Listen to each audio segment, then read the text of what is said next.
नमस्कार साथियों। तो आज हम पुनः अद्वैतवाद की अपनी सीरीज को आगे बढ़ाने जा रहे हैं। अद्वैतवाद से जुड़े हुए विषयों पर, तथ्यों पर हम फिर से आज के इस वीडियो में चर्चा करेंगे। जैसा कि मैंने अद्वैतवाद के लास्ट वीडियो में कहा था कि पांचों कोशों के बारे में, पांचों प्राणों के बारे में और सारे कर्मेंद्रियों, ज्ञानेंद्रियों के बारे में हम विस्तार से चर्चा करेंगे। तो उसी क्रम में आज के वीडियो में मैं 5 प्राण और 5 कोश, इनके बारे में आपसे चर्चा करूंगा कि ये होते क्या हैं, इनका हमारे शरीर में क्या काम होता है। तो सबसे पहले हम बात करते हैं 5 कोशों की। जो 5 कोश हैं इनको पंच कोश कहा जाता है। देखिए, कोश का अर्थ ये होता है कि एक तरह का वाइब्रेशन है, एक तरह की लेयर है हमारे इस शरीर को जो एक परिधिमान करती है शरीर के चारों तरफ। अब ये जो 5 तरह के जो कोश होते हैं, ये अलग अलग काम है इन 5 कोशों का। इनमें जो सबसे बाहरी जो परत है वो है अन्नमय कोश। अन्नमय कोश जो है वो 5 महाभूतों से बना हुआ जो कोश है हमारे शरीर का, वो अन्नमय कोश है। क्योंकि अन्न से ही जो ये 5 महाभूतों से बना हुआ जो हमारा ये स्थूल शरीर है, उसकी जीवित रहने का कारण, उसकी निरंतरता अन्न के ऊपर पूर्ण रूप से निर्भर करती है। इसलिए अन्नमय कोश सबसे बाहरी रूप का, बाहरी परत का कोश है और ये 5 महाभूतों से निर्मित जो हमारा स्थूल शरीर है उसको आप अन्नमय कोश कहते हैं। दूसरा कोश है प्राणमय कोश। और ये समझना बहुत जरूरी है कि ये जो 5 कोश हैं, ये 5 कोश हमारे जो ये स्वरूप है, जो शरीर है, इसके भीतर ही विद्यमान है। अब जैसा कि मैंने कहा, ये वाइब्रेशंस हैं 5 कोश। तो पहला, जैसे मैंने बताया, अन्नमय कोश जो सबसे बाहरी कोश है वो ये स्थूल शरीर है। उसके बाद है प्राणमय कोश। प्राणमय कोश अन्नमय कोश से एक कदम आगे का कोश है। ये जो 5 प्राण हैं, 5 प्राण क्या है उसके बारे में भी हम आज इस वीडियो में चर्चा करेंगे। तो 5 प्राण और जो 5 कर्मेंद्रियां हैं उनसे मिलाकर ये प्राणमय कोश बनता है। क्योंकि जो 5 प्राण हैं वो हमारे शरीर के अलग अलग भागों में स्थित हैं और जो प्राण का संचालन है, जो हमारे जो वायु है हमारे शरीर में, जो संचालन है प्राण का, उसको नियंत्रित करने का काम ये प्राणमय कोश करता है। तो 5 प्राण और 5 कर्मेंद्रियों से मिलाकर हमारा ये प्राणमय कोश बनता है। उसके बाद है मनोमय कोश।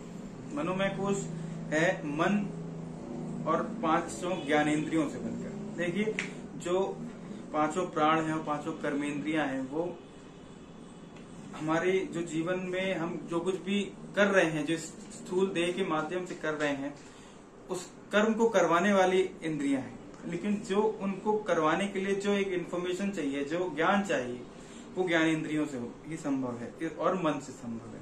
तो मन और 5 ज्ञानेंद्रियों से मिलकर बनता है मनोमय कोश। ये तीसरा कोश है, यानी कि ये और हम निकट आते जा रहे हैं हमारी चेतना के। जो चौथा कोश है वो है विज्ञानमय कोश। ये बुद्धि और 5 ज्ञानेंद्रियों से बनता है।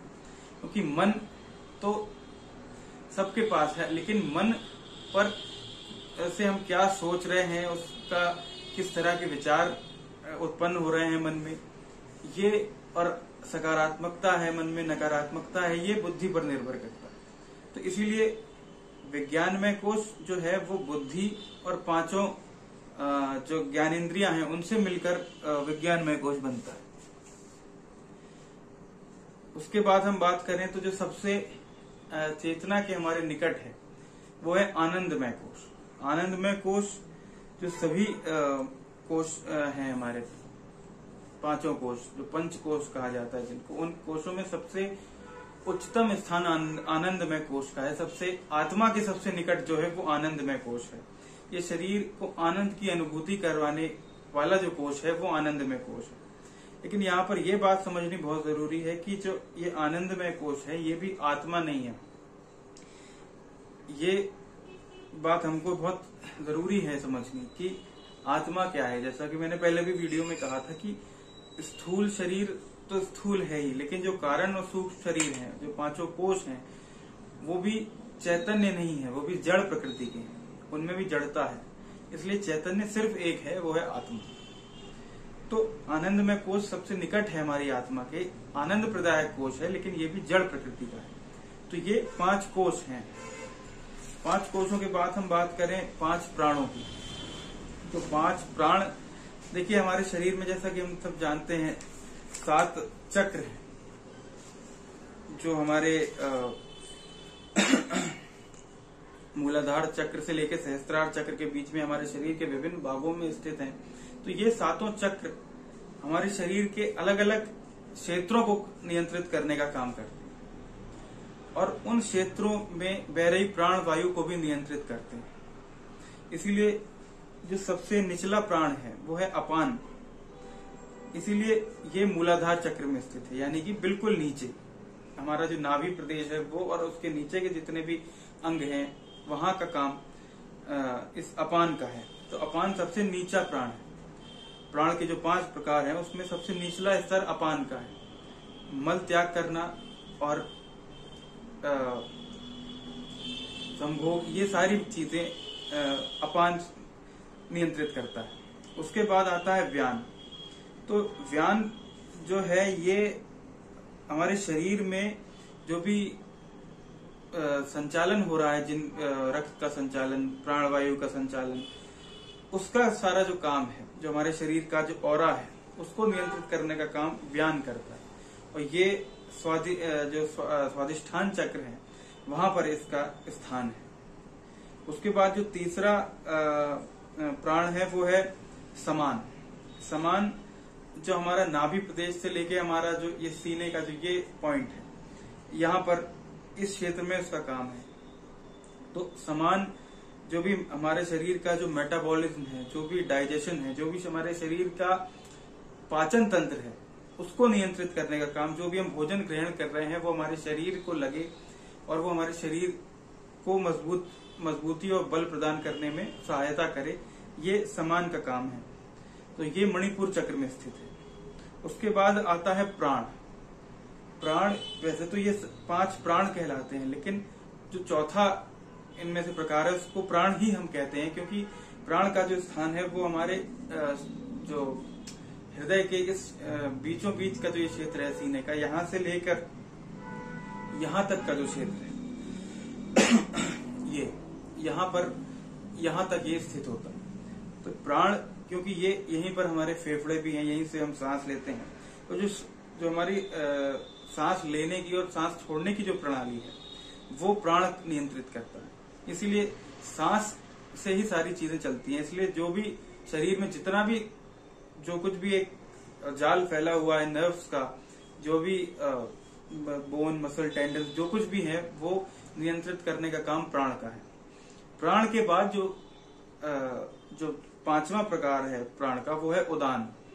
उदान की स्थिति यहां से लेकर यहां तक होती है। तो उदान जो है ये मानसिक संतुलन, मानसिक स्थिरता, एकाग्रता और जो भी हम महसूस करते हैं, जो फिजिकल सेंसेस हैं, उनको नियंत्रित करने का काम उदान करता है। और ये इसीलिए विशुद्धि चक्र जो है वहां पर स्थित होता है। विशुद्धि चक्र यहाँ पर स्थित है, उस विशुद्धि चक्र में स्थित होता है ये जो 5वां प्राण है उदान। तो उदान सबसे ऊपर, उसके बाद प्राण, फिर समान, फिर व्यान और फिर अपान। तो ये 5 तरह के प्राण हैं हमारे शरीर में जो अलग अलग क्रियाकलाप करते हैं।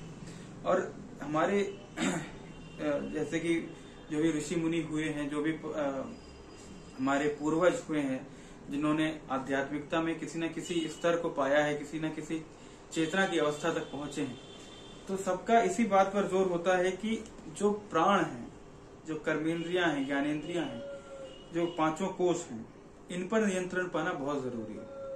क्योंकि अगर इन पर नियंत्रण नहीं है आपको, तो कहीं ना कहीं आपका जो शरीर है, क्योंकि देखिए सारी उपलब्धियां इसी स्थूल शरीर से हैं। जो कुछ भी करेंगे हम, वो भले ही इसका अस्तित्व तो बहुत सबसे छोटा है, लेकिन जो कुछ भी हम करेंगे, जो भी क्रियाकलाप हम करेंगे, उसका माध्यम यही है। हमें पॉइंट ए से पॉइंट बी तक ले जाने का जो मीडियम है वो ये शरीर ही है। इसलिए इसको नियंत्रण रखना, इसको काबू में रखना और इसको ठीक रखना बहुत जरूरी है। तो इसीलिए प्राणों पर नियंत्रण, पांचों प्राणों पर नियंत्रण, पांचों कोशों पर नियंत्रण, कर्मेंद्रियों पर और ज्ञानेंद्रियों पर नियंत्रण के बाद ही हम आगे की, जो मैंने जैसे कि पहले वीडियो में भी बात करी थी कि जो आगे की बात है कि जो कारण शरीर है, जो बीज है हमारे पुनर्जन्म का, जो वापस लौट कर आने का, उसको नष्ट करके हम मुक्ति के पथ पर आगे अग्रसर हो सकते हैं। तो इसलिए प्राणों पर नियंत्रण, जो भी यौगिक अभ्यास हैं, जो भी प्राणायाम है, उसके द्वारा सांस लेने की जो प्रणाली है उस पर नियंत्रण, और मन, बुद्धि, चित्त, अहंकार, इन पर नियंत्रण पाकर ही हम आगे की यात्रा को सफल कर सकते हैं। तो ये आज का वीडियो था 5 प्राण और 5 कोशों के बारे में, अद्वैतवाद के ऊपर। अद्वैतवाद और वेदांत से जुड़े हुए और विषय इस चैनल पर मैं लाता रहूंगा। नेक्स्ट वीडियो में हम फिर से अद्वैतवाद से जुड़े हुए या किसी और आध्यात्मिक विषय पर चर्चा करेंगे।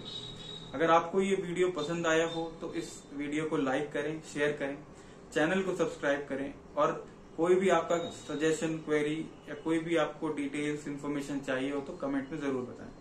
तब तक के लिए नमस्कार।